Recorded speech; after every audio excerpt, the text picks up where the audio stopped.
So on Sunday, we went and kind of like dumped the tent into the car and made sure that we were all getting ready to head off. And then we saw a little bit of I Prevail, which, to be fair, they're not really my thing, but I thought that they pulled the show off like really, really well.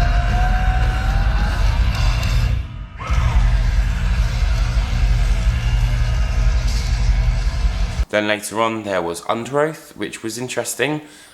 We watched Under Oath after we got paella from this place called La Paelleria or something, which was an amazing recommendation by a friend of mine.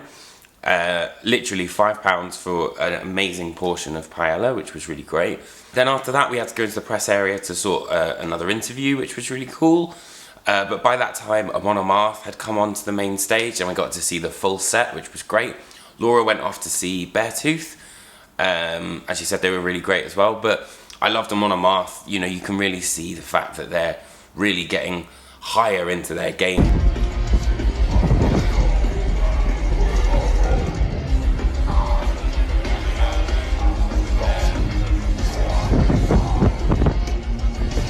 Particularly in terms of production, you know, there was fire, they had Vikings fighting on set, the massive drum kit, it was kind of the works, and I thought it was a really great introduction to someone who may not be familiar with Amon Amarth. But then after Amon Amarth was Lamb of God, and Lamb of God, man, they're just every single time they take no prisoners.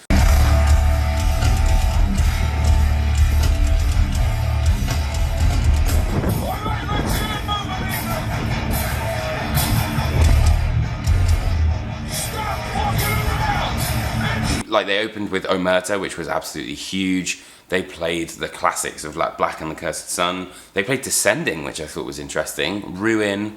They opened some absolutely huge pits for Redneck, which was their final song.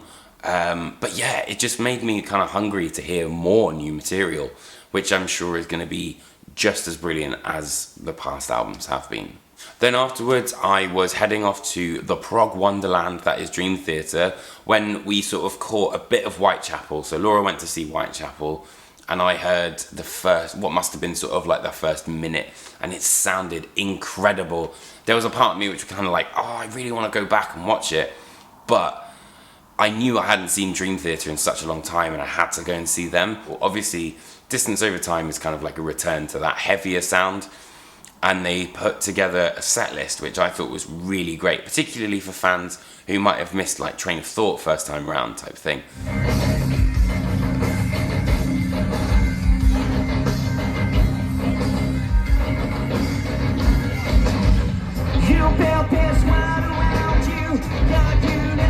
Fall Into the Light. Then we got As I Am. This is where it gets like really surprising. In the Presence of Enemies, part 1.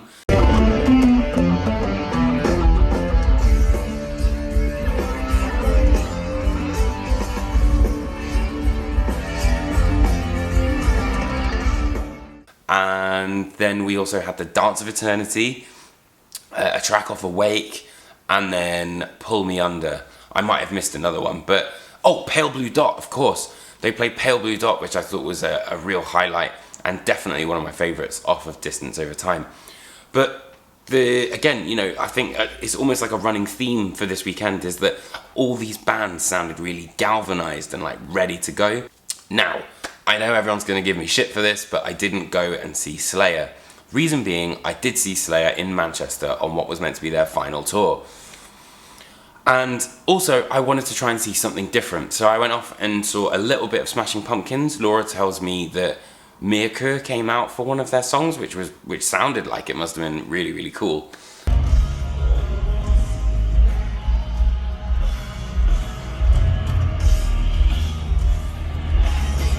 Went off to see Enter Shikari at the Avalanche stage, and I have to say, Shikari brought it, man. You know, I'm not a massive fan of Enter Shikari, but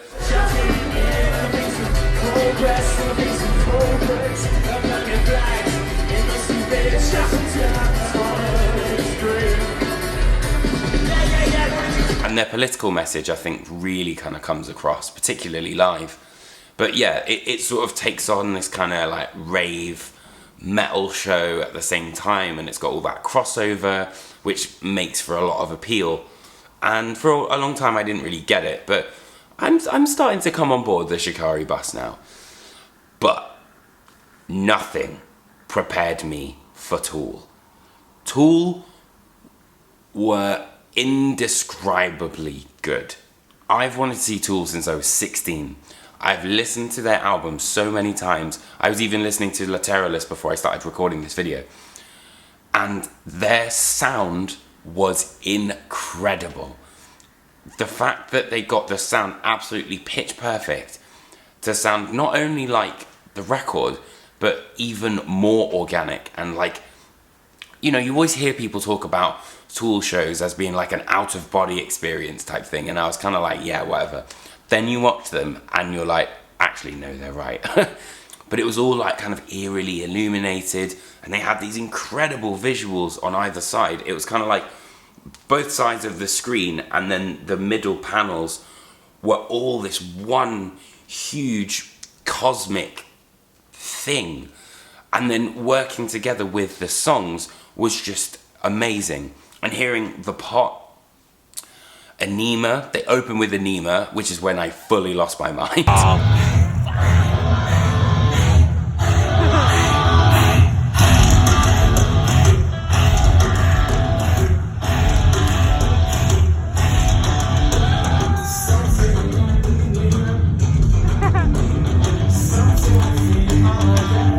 And it was a real kind of like pinch me moment, which I remember having when I saw Rage Against the Machine at Download back in 2010. And I think that's one of the fondest memories I always have of downloads, is that you're able to have that, oh my god, like I was there kind of feeling about it. But also, it's worth talking about the new songs. I thought the new songs were really, really interesting. They had a kind of almost like 10,000 Days meets Lateralus vibe. They were very long, very progressive, and took a while, but then they get into that kind of like signature riff, you know, and you're just like, ooh. We also went on the Ferris wheel during Tool, which is kind of like a little tradition of ours. And during the Ferris wheel, they started playing Schism. I was like, oh my god, could this get any better?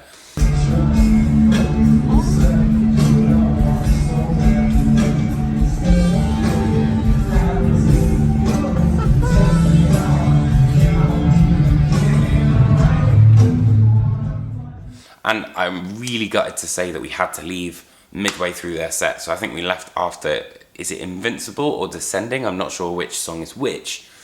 But we left after the second of the new songs because we had to get back. Laura had to be up very early for work, as did I. So sadly we had to leave midway through, which breaks my heart. But this was definitely one of the best download experiences I've had.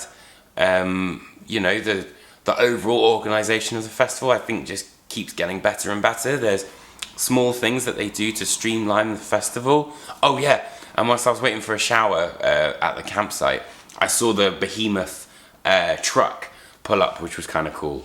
But yeah, there's so many different elements of download which are getting smarter, more eco, and kind of like environmentally conscious. And I think the fans are getting more environmentally conscious as well.